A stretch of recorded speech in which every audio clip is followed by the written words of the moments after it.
Let me ask you a quick question. How many times have you set a goal to get in shape, gone all in for a few weeks, and then, life just completely gets in the way? If that sounds familiar, I want you to look at this number right here. 5%. According to accelerometer data tracked across the US, an absolutely astonishing 5% of adults actually get the recommended 30 minutes of exercise a day. That is, honestly, it's a shocking reality, and it tells us something really important right off the bat. The way we approach fitness as a society, it's fundamentally broken. We're literally just burning ourselves out.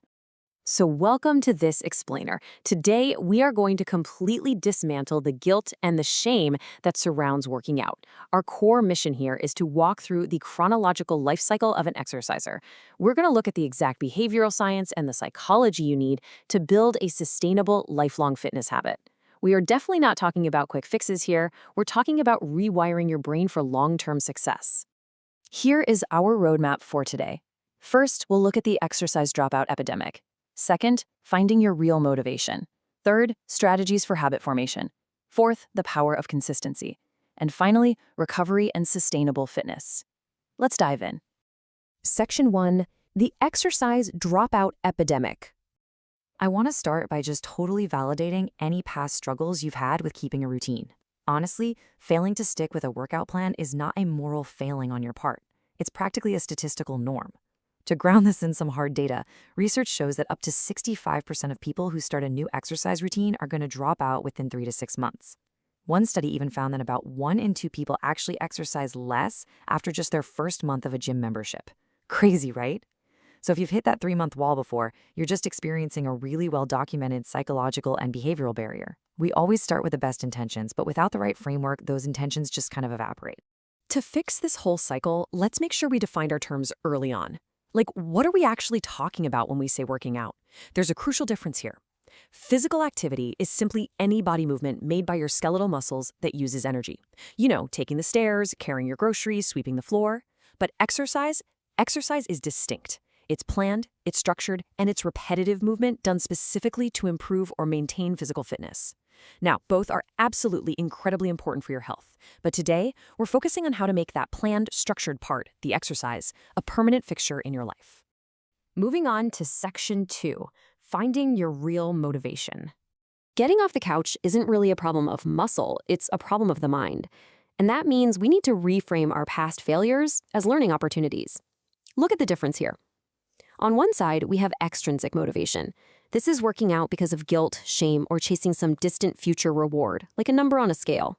Research actually shows that when new gym members start out, nearly 93% cite future physical fitness as their main goal. But here's the catch. Extrinsic motivation almost never lasts. On the flip side is intrinsic motivation. This is doing the activity because it fulfills a basic psychological need, gives you immediate joy, reduces your stress, and just plain feels good right now. The science of self-determination theory tells us that people who actually stick to exercise long-term, they've successfully made that shift from extrinsic to intrinsic motivation. Behavioral medicine expert Michelle Sagar captures this shift just brilliantly. She says, if you need willpower to do something, you don't really want to do it. Just let that sink in for a second. I want that idea to completely shift your mindset away from guilt and shame today. Relying on white-knuckled willpower basically means your workout is just another chore. The real goal here is to design a routine that you actually want to do, not one you just force yourself to suffer through. So, what exactly replaces willpower? Well, as we can see here, the factors that truly drive exercise adherence are definitely not guilt and shame. They are enjoyment, habit, social support, and intrinsic motivation. For instance, if you absolutely hate running, but you love dancing or cycling or playing a sport with your friends, do that. Finding an activity that brings you a sense of flow and enjoyment is scientifically proven to drive long-term adherence way better than forcing yourself onto a treadmill that you despise. Which brings us to Section 3, strategies for habit formation. Okay, now that we have our mindset right, let's focus on the literal behavioral interventions we need to wire the brain for success. The crucial point here is how we build the habit mechanically. Researchers break this down into a highly actionable micro-tip. They essentially separate the habit into 2 phases. Step 1 is the preparatory phase. This is laying out your gym clothes the night before, packing your gym bag, maybe having your pre-workout snack at the exact same time every day. Step 2 is the performance phase. actually doing the workout. The data shows that executing a consistent preparatory habit is an incredible predictor of whether you will actually follow through with the performance phase. You're basically just creating an automatic environmental cue for yourself. And how long do you actually need to keep those cues going?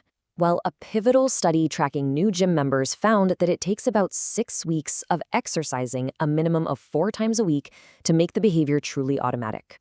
So think about it like this. During week 1, your motivation is super high. But by week 3, you hit the danger zone. The friction feels high and the novelty has definitely worn off. But if you can just push through with those preparatory cues we talked about, by week 6, the habit is largely formed. The mental energy or cognitive cost of just getting out the door drops dramatically. All right, section 4, the power of consistency. Okay, so you've made it past week 6. You are officially in the maintenance phase. This is where we really have to learn that perfection is the absolute enemy of progress and why consistency beats intensity every single time. Let's rapid fire a few proven bite-sized strategies to keep that consistency when life inevitably gets crazy. First off, keep it short. A well-structured 15-minute workout is perfectly fine if you're pressed for time. Second, combine activities. Cycle or briskly walk during your commute. Third, make it social. Exercise with friends or join a group class to tap into that vital social support network. And fourth, if a routine doesn't work for you, just change it. Seriously, if it rains and you miss a run, don't view the whole project as a failure. Just pivot and try something else. It is so much easier to fit a routine into a busy schedule when you allow yourself to stay flexible. Another massive driver of consistency is what researchers actually call exercise diversity. Mixing up your exercise modalities and your intensities is key to preventing boredom. You do not have to go all out at a level 10 exertion every single day. In fact, you really shouldn't. Having heavy days, light days, yoga days, and just regular walking days perfectly accommodates your fluctuating energy levels. It keeps you engaged and it keeps you feeling competent rather than completely burned out. Section 5, Recovery and Sustainable Fitness. And speaking of those fluctuating energy levels, this brings us to what is easily the most overlooked phase of the entire fitness journey. I want you to ask yourself this. What if doing nothing is actually doing something? It's a huge reframing question, isn't it? We live in this culture that completely glorifies the grind, but we really need to bridge the gap into the science of sleep and totally destigmatize our need for rest. Because here is the biological reality. You want to aim for 7 to 9 hours of sleep because that is the exact window when your muscles repair and your energy stores reset. Your body adapts to all that effort you've put in while you are sleeping, not while you're actively lifting the weights. Skipping sleep just to squeeze in an early workout often reduces your coordination, increases fatigue, and spikes your risk of injury. Remember our golden rule: consistency beats maximum intensity. A routine where you are well-rested and exercising moderately is just infinitely more sustainable than burning the candle at both ends until you inevitably drop out. And that brings us to the ultimate goal here: joy through movement. When you shift your focus away from distant physical outcomes and instead focus on how movement makes you feel mentally, reduce stress, a better mood, sharper focus, you completely take the pressure off. You naturally build a routine that you actually want to do. You move away from this rigid mindset of getting fit, and you just become someone who moves happily and habitually. To wrap up our explainer today, I want to leave you with this really memorable and hopefully provocative question.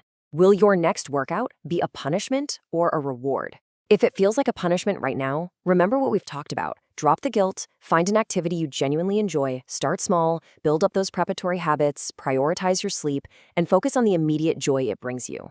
I really hope you walk away from this feeling empowered to tie your shoelaces with a totally new intrinsic mindset. Thanks so much for learning with me today, and I'll catch you in the next explainer.